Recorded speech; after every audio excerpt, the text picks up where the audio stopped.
What's going on, guys? Welcome back to the Journeyman in Football Manager 2022. Leave a thumbs up for this video here today if you've been enjoying the series so far, and it is a big moment because we are about to agree on terms with our new club. You know, we're not officially there yet, but you know, we've been through interviews, so many.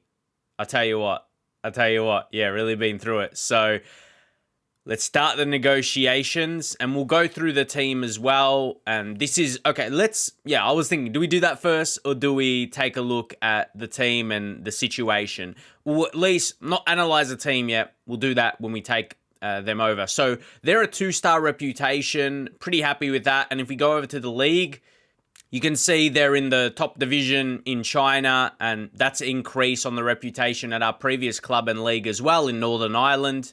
And this is almost like a proper journeyman step. We started in England and then we went to Northern Ireland. We're getting out of UK and Ireland. Yeah, I can see a lot of people who like journeymans that really will like this move. So just before we do it, so you can see where the reputation, it's still sitting on that minimal and 30. Yep, 30% while still studying for the National A. So that could complete, and us joining a higher reputation team will be interesting where we're sitting. And also, we're going to have the most money we've ever had before. Obviously, China, yeah, especially in the top division, that's always the lure. You're going to have some money. They're not labeled as rich. They're secure, but secure in China, it's more than lower leagues or, you know, Northern Ireland situation. It felt like lower leagues. But the situation is, in June, it's the middle of the season. And it doesn't look very exciting, does it? Qingdao, they're sitting, after those 13 games, only on 6 points, only having the one win. You're like, oh, you're going in deep water here, a team that is, absolutely struggling. And actually, yeah, if we talked about the reputation, this is the reputation within China. I thought my reputation now could be on par with maybe like an A-League club because I'm from Australia. And look at China, you got Qatar and South Korea. Obviously, they're two, pretty big in Asia, and China below them. And if you see past winners, and this is what I had in mind, like Australia A-League, it's a rare look. Look at Qingdao, man. They're a dominant team. Okay, if I were to click on them, they're in the Chinese Jia League. I was wondering here for a second, they actually got relegated. Wow. Wow, that is massive. Because, it's not like they dropped off in recent years. Pretty much, wow. You can see why that's a bit perplexing and a bit shocked. And they'll be making their way back. That would have been a great job to get, but their reputation would have been, a little higher. And, it would have had to been at the right time anyway. So that's really intriguing. But see, all the awards they have. So before I got distracted by the drop-off of them, we were going to talk about, like, the difference. Because I'm from Australia. That's the Champions League, the Asian Champions League. So we'll go here to see the recent winners and history, past winners. Yeah, there's a mix there, but in Australia, mate, the last time was Western Sydney Wanderers, and they just, they had a really good run there. Credit to them. But you see China and Saudi Arabia as a lot of dominance there. So I think we're in the right division. Like, I think we're in the right country to potentially, if we, rebuild them or just build them, have a go at that without getting too ahead of ourselves. I think it's better than being in Europe. I mean, on a team at the same level, a 2-star reputation team in Europe is going to have you're going to be nowhere near, like, UEFA Champions League chance to win. So, going over into Asia, I did want to just take a look at a few things, but there's going to be a lot more as we sign up. But to give you guys, from my point of view, situation where you can see why, I would want to take on this job and no real expectations. And we'll start the negotiations. Well, the not hard expectation, not too high, regardless. And obviously you cannot sign like non-Chinese goalkeepers, which is okay. I understand that rule. And I might just lower my wage a little bit, nothing too excessive. I've talked about that in the past, that it's nice to drop it a little bit, but I don't think it's probably going to matter with a team this much money, but don't drop it too much because then you're easier to be sacked. A 2-year deal which, yeah, I wanted to accept that because I wanted to talk about also. I was wondering if they were going to offer 1 or 2 years. I didn't want to maybe do 1 year, and they didn't want that. So the season ends here in November. I'm not sure if there's going to be extra games or whatever, but hey, it starts in March. So yeah, that's probably it really. And you can see look at that win there. That's in the FA Super Cup, Chinese FA Super Cup 4th round. And I assume this team is in a lower division. Yeah, they're in the GA League. Yeah, really tricky. And you go back in the previous season, yeah, they can get wins, but yeah, you see a lot of losses. Really tough for them picking up points. Oh, did you just say Man City job available? Yeah, like we could get Man City, but it's more so just interesting. All right, Qingdao, we are here. And as I touched on, let me know if you like this at our new club, first episode at the new club. And yeah, that it feels like a right move in the Journeyman, moving into Asia and China. Yeah, it's a great place to be, especially in FM. Yeah, to manage with a bit more money for a club at this reputation compared to others. And look at this, the vacancy. There's no assistant manager, no director of football. So it could be a bit, if we look at history, okay, that's the GA League, so not at the absolute. Yeah, they don't really have a history. So year founded only in 2015. So this is a good club to come into and maybe I reckon this is the team where we get our first success. I mean, we won the league last season, but I don't know, yeah, elsewhere, maybe have an impact in Asia because everything is put into plan here because, they got the money and you start to do well, more money can come in on top of that. So yeah, I'm just really, really happy what we have got planned. And let's take a look at some of these players and it's really intriguing. There's a few regions in there, so we'll cover, maybe they've got some young talents. We already went through this. Everything's pretty much required here. The cup, they say they're not judging, but it's still desired. That's still pretty high, desired, right? But anyway, they say they're not, they're not judging because they're already knocked out of the competition. So, see, I almost considered maybe only having a 1-year contract and maybe just do my job like a Big Sam type beat, just come in and save them and then move on to another challenge, come in just to escape relegation. But I feel like, yeah, we could have more to do here. And the 2-year contract we'll take. Before this first episode, yeah, there's going to be a whole lot of information. So, playing time, all this stuff, season expectations. I never do this in any save ever because why would you increase expectations when there's barely any increase? For me, it's not enough. It's not enough and they're not even, you can avoid a relegation, but I don't even want to risk that. So yeah, I never really increase it because the money, you just go avoid relegation. Look at the transfer budget. It barely even goes up. So you're like, nah. I don't see the reward. There's not enough reward with that. So tactic, I'm just going to, again, put this in place. I'm just going to go Gegen press. I'm not sure if I'm even going to go with that. Choose a formation. Just, yeah, leave the defaults. That's just to get it off the must respond. So for a first episode at a new club, considering, I don't even know what to call this, what season we're in now. This is going to start to happen now in the Journeyman because we might get to a point, we maybe leave them in whatever season when it ends in November. So yeah, it's just, yeah, madness. Anyway, see, this is such a mix. I feel the better players are the non-Chinese players. So this is similar to me because I'm familiar with the A-League in Australia and your foreign signings, you got to get your foreign signings right. And if you do, they're going to be the difference. And you could say you may want to get some strong defenders in because you are going to have a Chinese keeper.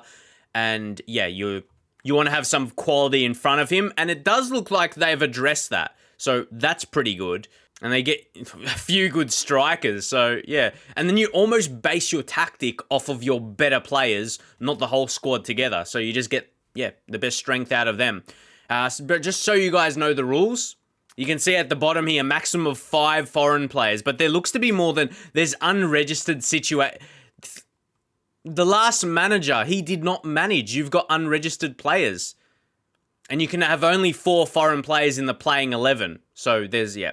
That's similar. But I'm like, okay, how many Yeah, I'm looking at this right now. Let's go over to the registration. But see, it says maximum of 7 foreign players registered in a whole season. So, all right. See, I like the rules to this level.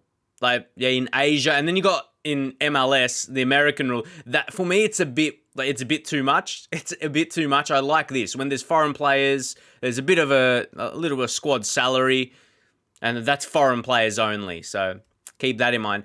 There's a nice amount to manage where it's not over the top.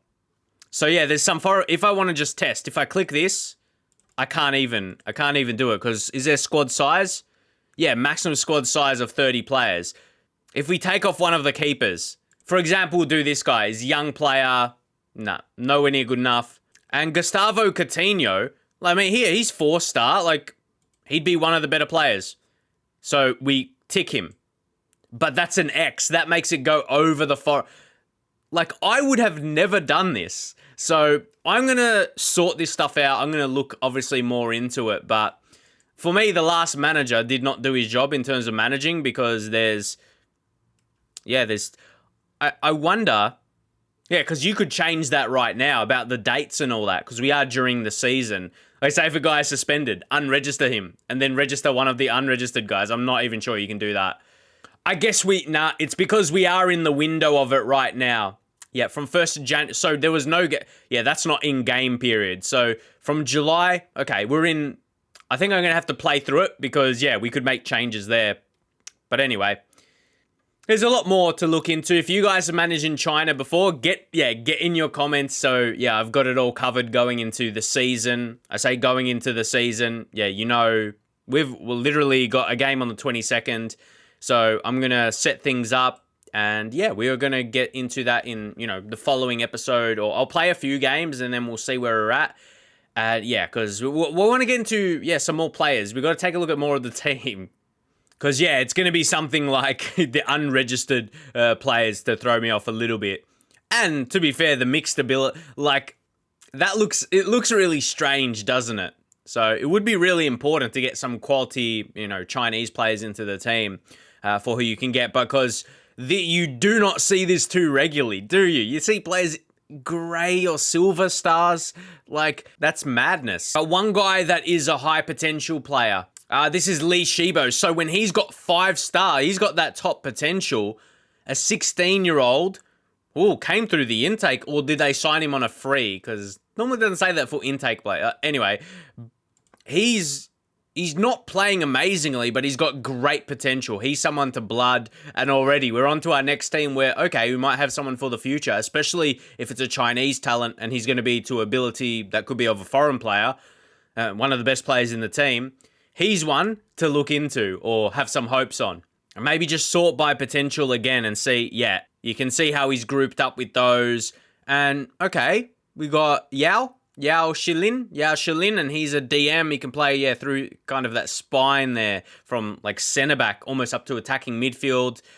He's got more defensive mind to him. I don't think you would play him more advanced than centre mid, to be fair, just because of tackling is his strongest attribute. So, you wouldn't want him too advanced. There are a couple guys that you can nail down to their respective positions and then make your foreign signings around them. So, that's really interesting for the team. So, hold on. I'm going to sort out all these panels. Don't worry, I'm not going to click them here.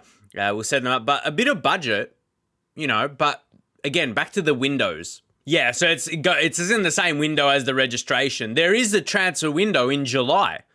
So this is not a bad time to join. I was looking at the schedule, how many games were played. If you switch it around, it's kind of like they'd be entering January. I kind of thought about that with how many games they played. We might be close to a window as well before accepting the job. So July, a couple weeks away.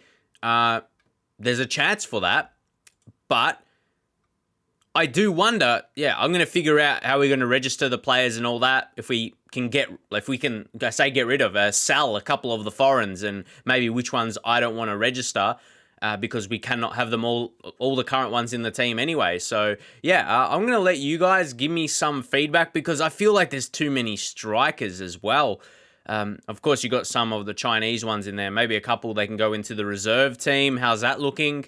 Okay, there's the under 21s and under 19s, so there's real spots for that. Youth candidates, when's this coming? October, there's an intake, so that's a switch up. So under 19s is literally, he's not going to be good, and under 21s, yeah, there's no one really there of note. I say those that would be promoted to the first team, and that looks to be the way that it is. So, yeah, I'd love for you guys to give your feedback. As I just said, I think we're entering a good part, to get this episode out, and you guys, we're a couple of weeks away of getting into a window, and we're going to analyze the squad. You can see maybe why we're struggling. There's not a lot of Chinese players in the team. There's a lot of younger ones, man. Hold up. If we go by nationality, like, look at the amount, or just see how many, like, that are over 18. You got 1, 2, 3, 4. That's it. The Chinese players in the team are younger lads. So, really intriguing. I wonder if we can get in maybe some experienced players. But at the same time, again, you go back to the registration. Right now, there's a maximum. Well, the thing is, a lot of them are like youth players. So make signings to replace youth players in the team. And we've got money there. So I wonder if you guys, like, am I seeing that right? It looks like with our budget right now, our target signings are experienced Chinese players. Let me know. Yeah, let me know if that's who we go for. I reckon we just finish on the club there, or the squad, and then we'll hover over to the club. And you guys can give your feedback. I did want to see if we're going to increase in our rep, or that's still going to be minimal, and it's still going to be 25. Were we on 30 and it went back? Or were we on too much has been happening. So yeah, we're due to get on that 30%. I guess that was on my mind. So it did not change as soon as we joined a bigger club, I guess you can call them. We're still studying so we will be getting to that 30%. I think that was in my mind for so long. And again, back to a 2-star reputation. I think if we get to that as a manager, that's really, really good. And then I can forget about that and start focusing on the club. Now, of course, we're doing that. So, yeah, let me know about this move. I'm really happy about this. As I said, it's a real step in the journeyman. And you say, you shouldn't start in England and all that. But they're and obviously we're in Northern Ireland for a period, and even there's Wales as well. They're a portion of the lower reputation teams, so they're most likely who you're going to get, or you can get maybe lower leagues in some other European ones, but they're a high chance you're going to get, that's where you're going to get your offers. So I just go on holiday. I go on holiday and apply all jobs, and then obviously you come back from holiday when you get an offer, or when you get interviews, all that, and then a job offer. So that's how all that played out. Yeah, if you guys can leave a thumbs up for this first episode at a new club in the Journeyman, I think this is going to be one where we could take a significant step through our success. Like, if we have a really good spell here and maybe do something in the Asian Champions League, that's where we could maybe get more notice on our name, and maybe following a path of a fellow Aussie manager who came from, we didn't start in Australia, but Ange Postecoglou, how he's at Celtic now. He had a time. Oh, no, I was just going to check him. Yeah, interesting. He moved on. From Celtic. But he was at Yokohama. So obviously, Japanese. And the struggles about Japan in Football Manager. They're not a lot of action. But anyway, just wanted to show you all these reasons at the moment why we took over here. It was really good. Again, like we touched on, year founded, you can say, 2015.